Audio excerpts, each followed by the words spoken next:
Radhe Radhe everyone, कैसे हो आप सभी। आई होप आप अच्छे होंगे और स्वस्थ होंगे।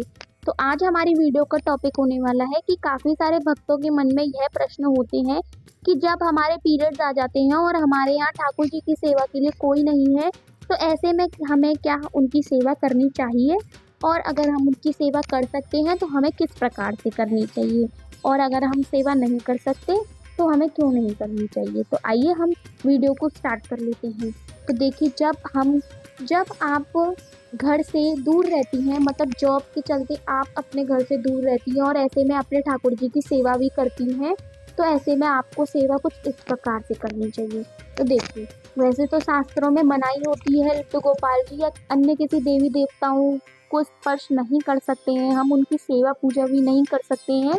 लेकिन अगर आप अपने लड्डू गोपाल जी को लाला या दोस्त या भाई कुछ भी मानती हैं, तो ऐसे में आप उनकी सेवा कर सकती हैं, इसमें कोई बुरी बात नहीं है। ऐसे में आप अपने लड्डू गोपाल जी को स्पर्श कर सकती हैं, क्योंकि जब हमारे पीरियड्स आ जाते हैं तो हम घर में अपने भाई को, अपने दोस्त को स्पर्श करना थोड़ी छोड़ देते हैं, स्पर्श उनको करते हैं। तो ऐसे में हम अपने लड्डू गोपाल जी की भी सेवा कर सकते हैं।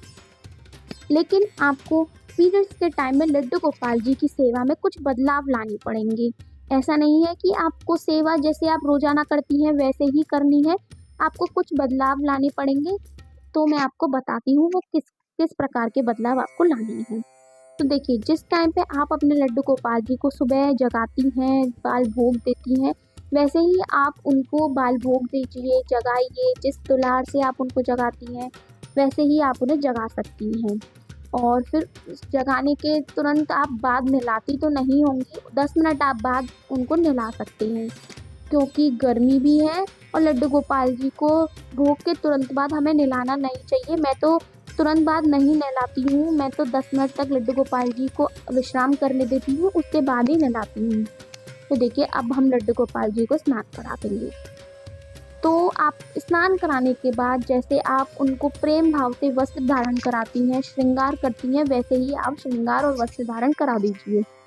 ये सब करने के बाद जैसे हम लड्डू गोपाल जी को पूरा श्रृंगार करने के बाद उनके चंदन का तिलक लगाते हैं, तो आपको लड्डू गोपाल जी को चंदन का तिलक नहीं लगाना है, क्योंकि पीरियड्स टाइम में चंदन ये सब चीज़ें शुद्ध हैं, तो हम उनका स्पर्श नहीं कर सकते।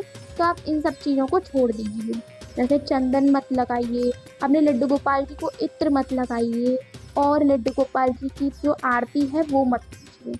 ये सारी चीज़ें आपको नहीं करनी है। और अगर आप माला जाप करती हैं तो आप माला को भी स्पर्श मत करिए। इस समय पर आप एक जाप वाला काउंटर जो होता है वो ले लीजिए, आप उससे जाप कर सकते हैं। देखिए, ये सब सारी चीज़ें होने के बाद आप अपने लड्डू गोपाल जी को भोग में जो भी आप देना चाहती हैं वो आप भोग लगा सकते हैं। और जब आप लड्डू गोपाल जी को स्पर्श कर रही हैं तो आपको ध्यान रखना है कि अन्य किसी देवी देवताओं को या आपके मंदिर में जो भी भगवान है, आप उनको स्पर्श मत कीजिए, क्योंकि लड्डू गोपाल जी से तो आपके संबंध है, आप उनको लाला मानती हैं, भाई मानती हैं, तो आप उनको स्पर्श कर रही हैं। लेकिन आपको अन्य किसी भगवान को या देवी देवताओं को स्पर्श नहीं करना है। और अगर आप बात आती है कि हम अपने लड्डू गोपाल जी की पीरियड्स में सेवा करना नहीं चाहते हैं, हमें अजीब लगता है, हम सेवा नहीं कर पाते हैं, सोचते हैं कि सेवा कर लेंगे लेकिन नहीं कर पाते हैं, तो हम इस टाइम पर लड्डू गोपाल जी की सेवा किस प्रकार से कर सकते हैं, तो चलिए वो भी बता देते हैं। तो देखिए, अगर आपके पीरियड्स आने वाले हैं, आप मतलब पीरियड्स आने से एक दिन पहले तो पता ही चल जाती है कि हमारे पीरियड्स आने वाले हैं, तो उससे पहले आप अपने लड्डू गोपाल जी को सुला दीजिए। जब तक आपके पीरियड्स आएंगे, जब तक आप अपने लड्डू गोपाल जी को विश्राम करा दीजिए। और जब आप विश्राम कराएं तो अपने लाला से कह दें कि लाला, अब हमारे पीरियड्स आने वाले हैं, हम आपकी सेवा नहीं कर पाएंगे। तो आपके लाला भी आराम से विश्राम और आपके भाव को समझ जाएंगे। तो देखिए, आपको ऐसा करना है, जब आप अपने लड्डू गोपाल जी को विश्राम कराएं पीरियड्स आने से पहले, तो आप उनके लिए भोग में कुछ इस प्रकार से रख सकते हैं जो कि गर्मी में ख़राब ना हो।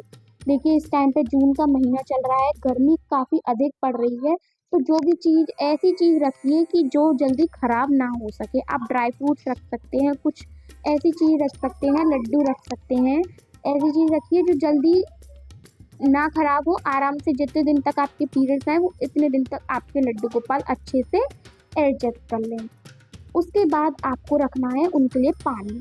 तो देखिए, आप नॉर्मल मटका जो होता है घर में लड्डू गोपाल जी के लिए, वो छोटी वाली मटकी जो होती है वो सब यूज़ करते हैं, लेकिन पीरियड्स टाइम में हमें जो बड़ी वाली मटकी आती है वो वाली यूज़ करनी है, क्योंकि जितने दिन तक आपके लड्डू गोपाल जी, जितने दिन तक आपके पीरियड्स आएंगे उतने दिन तक आपके लड्डू गोपाल जी आराम से जल जो है वो ग्रहण कर सकें। और आपको एक बात ध्यान रखनी है, जो भी आप सामान रखें लड्डू गोपाल जी के पास वो ढक के ही रखें, ताकि उसमें गंदगी ना जाए, और थोड़ा सा खुला रखें ताकि आपके लाला को कोई दिक्कत ना हो लेने में। उसके बाद अगर आपके घर में आपके हस्बैंड हैं या आपके बच्चे हैं तो आप उनसे भी सेवा करवा सकती हैं। उसमें कोई बड़ी बात नहीं है। अगर आपके हस्बैंड हैं तो वो सुबह नहला सकते हैं अपने लड्डू गोपाल जी को और भोग भी लगा सकते हैं।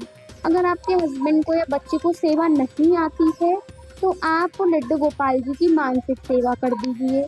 जैसे लड्डू गोपाल जी को विश्राम तो आपको कराना ही है, लेकिन आप उनकी मानसिक सेवा कुछ इस प्रकार से कर सकती हैं अपने मन में। जैसे मानसिक सेवा होती है भाव की सेवा, अपने मन ही मन में आप लड्डू गोपाल का भोग लगा रही हैं, कुछ भी कर दीजिए।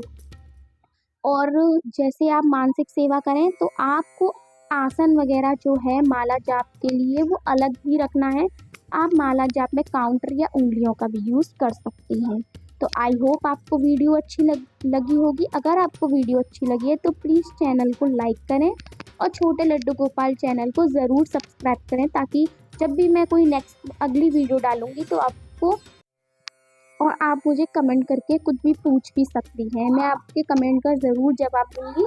तो जब तक के लिए आप सभी भक्तों को प्रेम भरा राधे राधे।